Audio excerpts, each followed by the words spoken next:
Welcome to The Explainer. Today, we're diving headfirst into a deeply romantic narrative called The Pink Moon Chronicles.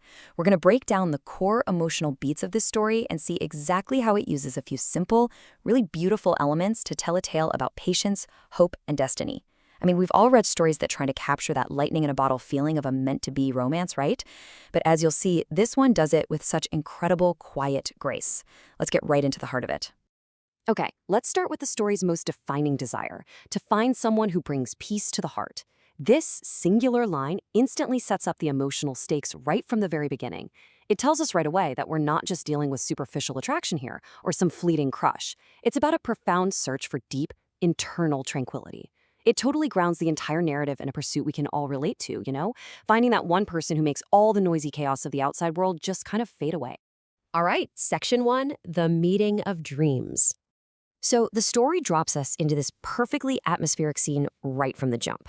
Actually, picture this. It's the Pink Moon Cafe on a post-rain evening.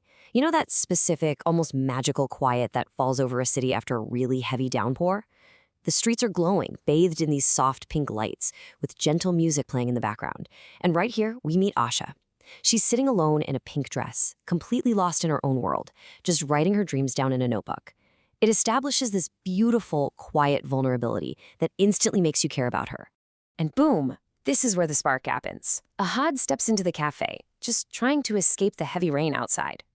He looks around, and literally the only empty seat is directly opposite Aisha. After this comfortable silence settles between them, he notices her book and asks a super simple question. What are you writing? Her response is incredibly honest. Dreams.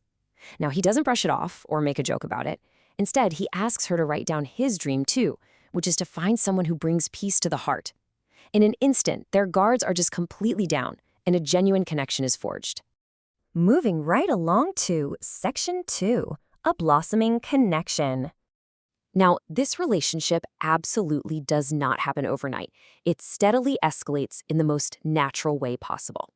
It starts with days of daily cafe chats, sharing coffee, swapping stories, finding those easy moments of laughter. Then it deepens into weeks of just comfortable silences, sitting back and watching the rain together through the frosted cafe window. There's zero rush. Eventually, this quiet bond stretches into months, leading to a really pivotal, beautiful visit to a park completely blooming with flowers. What's super fascinating here is the intentional visual language the author uses to guide our emotions as their relationship deepens. Think about it. The setting of the Pink Moon Cafe, Asha's pink dress, the delicate pink and white flowers surrounding them in the park, and eventually the color of the sky itself.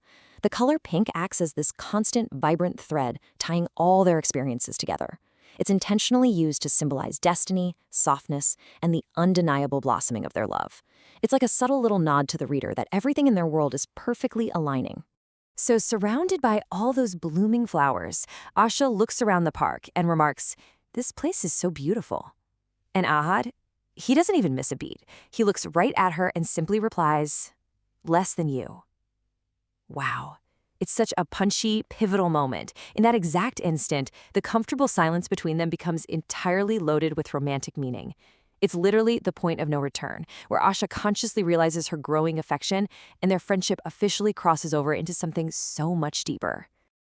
Which brings us to Section 3, The Pain of Separation. Oof, this part hurts. When Ahad suddenly announces he has to leave the city for a new job, we see this heartbreaking emotional contrast. Outwardly, Aisha does what so many of us would do, right? She offers polite, supportive reassurance, telling him that is very good news. But internally, her smile fades and her eyes carry this deep, undeniable sadness. It just beautifully captures that universal, painful feeling of completely hiding your own heartbreak so you can support someone you truly care about. She's putting his opportunity completely ahead of her own happiness. The tone grows incredibly somber here. They share their farewell back at the cafe on a heavily rainy evening.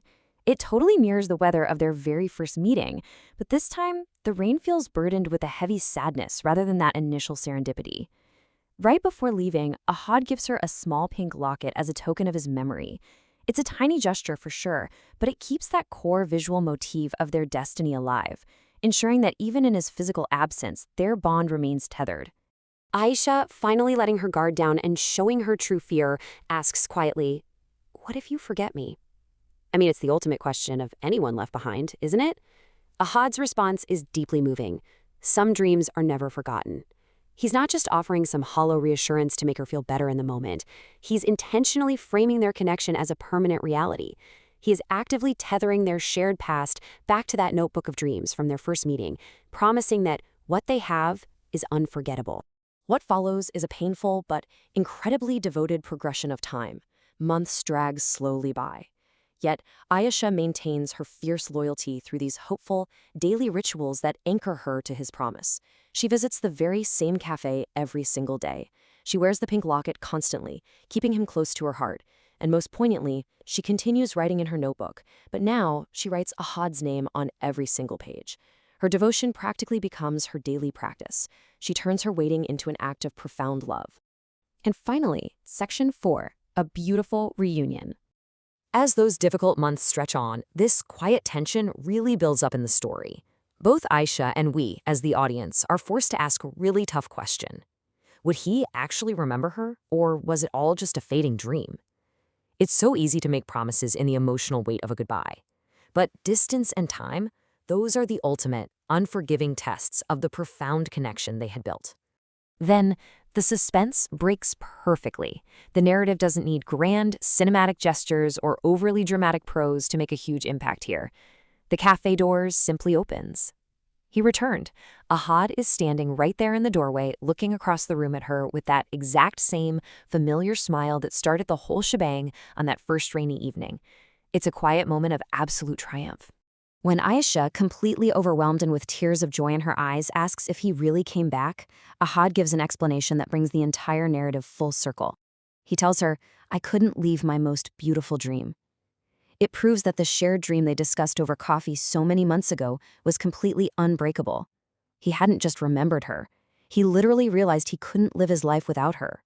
Just as the environment reflected their sadness during the farewell, it now celebrates their reunion. The heavy rain finally stops pouring down. The sky clears and fills with a brilliant, warm pink light.